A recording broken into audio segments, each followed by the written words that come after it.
Moi, je comprends les peuples congolais. Parce que moi aussi, je peux dire que je suis contre ces mariages-là. Mais je suis un politique. Je suis un politique, je fais la politique. Je sais ce que c'est les circonstances dans les parcours politiques.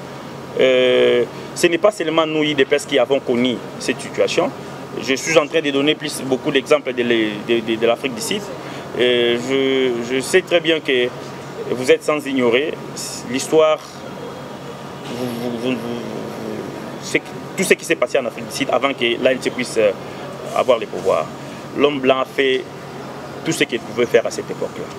L'homme blanc a tué l'homme noir. L'homme blanc a massacré les militants de l'ANC. Mais à un moment donné, pour permettre au pays d'avancer, Mandela a compris qu'on doit mettre les armes, déposer les armes et parler entre frères, voir dans quelle mesure nous pouvons faire avancer les choses.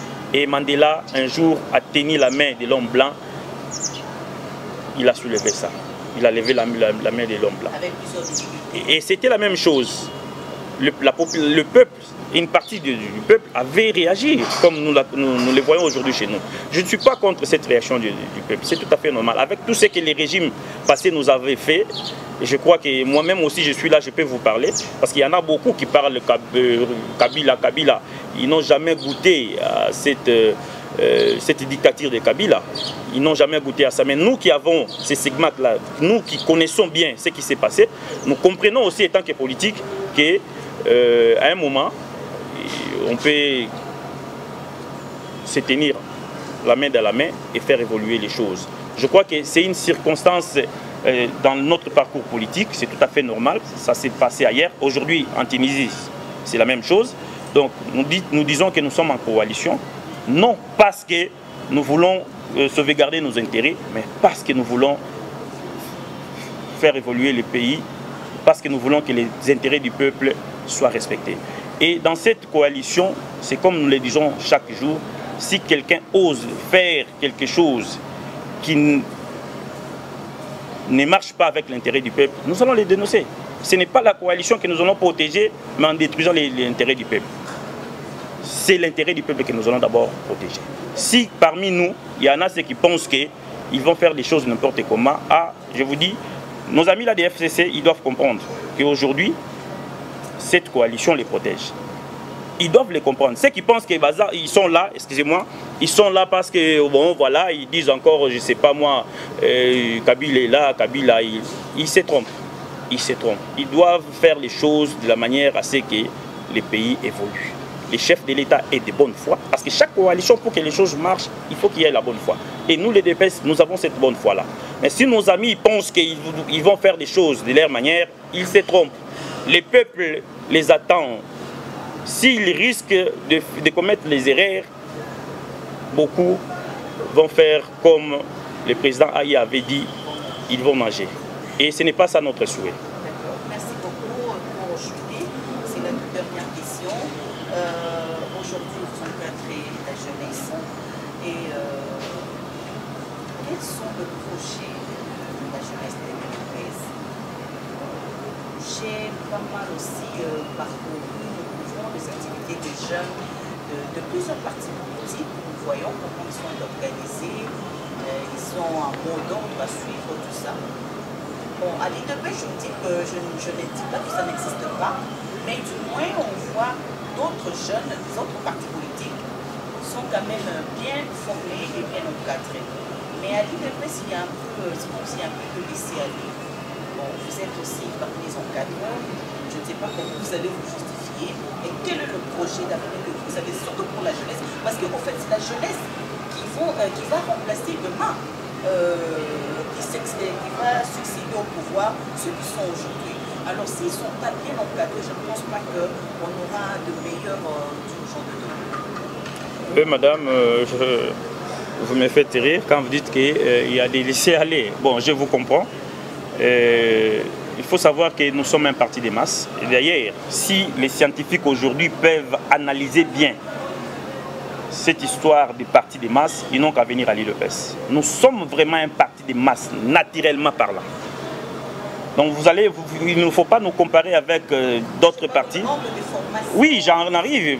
Quand vous dites qu'il y a des laissés-aller, je vais vous faire expliquer. Peut-être ces laissés-aller là, ce n'est pas les laissés-aller, mais nous sommes un parti de masse. Cela veut dire quoi? Que nous sommes tellement nombreux. Et à l'UDPS, on nous a appris la liberté d'expression, la liberté d'opinion. On donne une ligne de conduite où tout le monde doit suivre, mais on permet aussi à certains de mettre aussi leur point de vue, qui peut être contraire avec cette ligne de conduite. Donc c'est comme ça que nous, on nous a formés. Donc si vous voyez peut-être certains jeunes se prononcer d'une manière ou d'une autre, ne croyez pas que c'est de laisser aller, non. C'est ça la liberté à l'UDPS, c'est ça même la beauté de l'UDPS. C'est vrai peut-être qu'il y a certaines personnes, je vais vous le dire, qui ne sont pas les nôtres, mais qui profitent derrière ça pour faire de n'importe quoi. Mais chez nous, quand les jeunes réagissent, ils savent qu'il y a une ligne de conduite, mais ils viennent avec leur point de vue contraire. Mais ils le font d'une manière aussi, je dirais, logique. Ils ne vont pas le faire pour chercher à détruire les partis, non. Ils le font en gardant toujours cet esprit d'équipe, cet esprit de vouloir voir les choses évoluer au sein du parti. Donc moi je crois que cela ne puisse pas vous déranger, c'est tout à fait normal. Nous sommes vraiment un parti de masse où il y a, s'il faut compter la jeunesse ou le nombre de jeunes au sein du parti, je vous dis que nous sommes capables de faire 2 fois Stade des Martyrs. Parce que jusque-là, le nombre de jeunes que nous avons déjà enregistrés, je vous dis que c'est plus d'1 million partout au Congo, avec tout ce que nous avons comme des fichiers par-ci par-là. C'est vrai que peut-être l'histoire des cartes nous bloque, mais je crois que d'ici là, ça sera décanté. Donc quand vous dites que qu'est-ce que nous avons comme programme pour la jeunesse, je vous ai dit ici que je suis chargé de la formation. Nous avons déjà fait beaucoup de formations. Donc nous avons déjà organisé beaucoup de formations et nous avons d'autres programmes que peut-être quand nous serons prêts, nous allons vous inviter et vous serez là. Donc tout est bien fait. Peut-être il nous manque un calendrier pour essayer un peu d'exécuter ça. Nous sommes en discussion avec les amis. D'ici là, vous allez savoir ce qui sera comme le programme de notre je dirais quoi, les programmes de notre formation pour la jeunesse. Et vous devez aussi retenir ceci. Nous avons été formés par un maître. Et cette formation, que moi je considère comme une formation d'une manière générale, aujourd'hui, à l'UDPS, n'importe quel jeune, si vous le prenez et que vous voulez faire avec lui une analyse politique, je ne sais pas dans quel parti politique vous pouvez avoir ces jeunes-là qui font ce genre d'analyse que nous avons. Que personne ne vous trompe. C'est vrai peut-être qu'il y en a ceux qui passent à la télé et qui ont un bon français. Ne vous trompez pas, ne vous laissez pas tromper par leur éloquence de la langue française. Mais l'analyse politique, chez nous à l'UDPS, chaque jeune sait faire cette analyse-là. Là, je vous rassure. Vous connaissez ce que nous appelons chez nous le Parlement debout. Ce sont des milliers où on forme les gens politiquement. Si je prends un parlementaire debout, je le mets devant vous, vous parlez avec lui politique, même en Lingala, même à Kikongo, vous allez sentir que c'est vraiment quelqu'un qui vient d'une formation politique. Donc ne vous en faites pas. C'est d'une manière classique là, parce que c'est ça ce que vous voulez, une formation classique, ne vous en faites pas. Nous avons déjà fait, nous avons déjà eu à le faire et nous avons un programme, bientôt nous allons l'exécuter. Merci madame. Un mot de la fin, je demanderai aux jeunes de continuer à soutenir les chefs de l'État, parce que le chef de l'État lui-même, lors de son discours d'investiture, il avait dit qu'il tient à travailler avec les jeunes et les femmes. Et je crois que l'avenir, c'est nous, la jeunesse qui l'avons. Donc nous devons vraiment soutenir les chefs de l'État parce qu'ils nous rassurent, c'est vraiment un bon métier. Le chef de l'État, son Excellence Félix Antoine Tshisekedi, il veut travailler avec la jeunesse. Nous devons l'aider à réaliser ses actions, ses projets. Nous devons l'aider À chaque fois que nous trouvons qu'il y a un ça ne va pas dans ce qu'il est en train de faire, nous devons les dénoncer. Comme vous venez de me parler là, tantôt là, que vous avez vu quelques jeunes au niveau de saut de mouton en train de... Mais écoutez madame, ce sont ces jeunes-là qui veulent à ce que les choses évoluent. Et nous devons aider les chefs de l'État dans ce sens-là. Quand on trouve qu'il y a un ça ne va pas, on les dénonce. Donc nous devons continuer à les faire d'une manière aussi à ne pas perturber l'ordre public.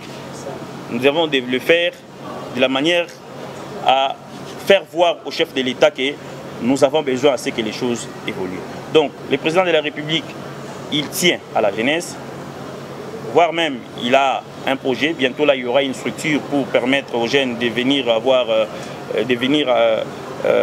prendre les crédits pour ceux-là qui vont évoluer dans l'entrepreneuriat. Donc, le chef de l'État l'a dit, c'est déjà vraiment un grand souci parce que les gens doivent comprendre qu'il n'y a aucun salaire qui a fait de quelqu'un un milliardaire ou un millionnaire. Donc le chef de l'État a besoin à ce que les jeunes de demain puissent devenir des millionnaires, des milliardaires. Et pour devenir millionnaire, milliardaire, il faut être dans les affaires. Et le chef de l'État va bientôt mettre une structure qui va permettre à ce que si quelqu'un a un projet qui peut lui permettre d'évoluer dans les affaires, qui peut venir là-bas, on doit lui donner crédit. Et je ne sais pas comment ça va fonctionner, mais c'est déjà pour bientôt. Donc vous serez d'accord avec moi que cette vision-là n'a jamais été manifestée au Congo. Mais le chef de l'État le manifeste et il va bientôt les réaliser. Donc la jeunesse ne peut que continuer à faire confiance au chef de l'État. Et tout l'ensemble du peuple, nous avons un chef de l'État aujourd'hui qui sait nous écouter, il sait comprendre c'est quoi l'intérêt du peuple. Il n'a jamais été là pour lui-même, il n'a jamais été là pour sa famille, il est là pour tous les Congolais. Que ce soit les Congolais qui l'avaient voté et ceux-là qui ne l'avaient pas voté, il est pour tous les Congolais. Et chaque jour, je vous dis madame, depuis que le Congo est Congo, nous n'avons jamais eu un Congo qui bosse comme Félix Antoine Tshisekedi, le chef de l'État. Il est là, il travaille de 8h à 4h. Donc il a été 3-4 heures du temps pour se reposer. Donc vous allez comprendre, vous devez comprendre, vous allez comprendre avec moi que si nous aidons notre chef de l'État, son mandat de 5 ans ici, il y a beaucoup de choses qui vont se réaliser. Et quand il aura son deuxième mandat, vous-même vous allez voir que le Congo est en train de se décoller, le Congo est en train de suivre la France après, le Congo est en train de suivre les États-Unis après. C'est ça notre souhait. Ça viendra. Merci beaucoup madame. Merci beaucoup.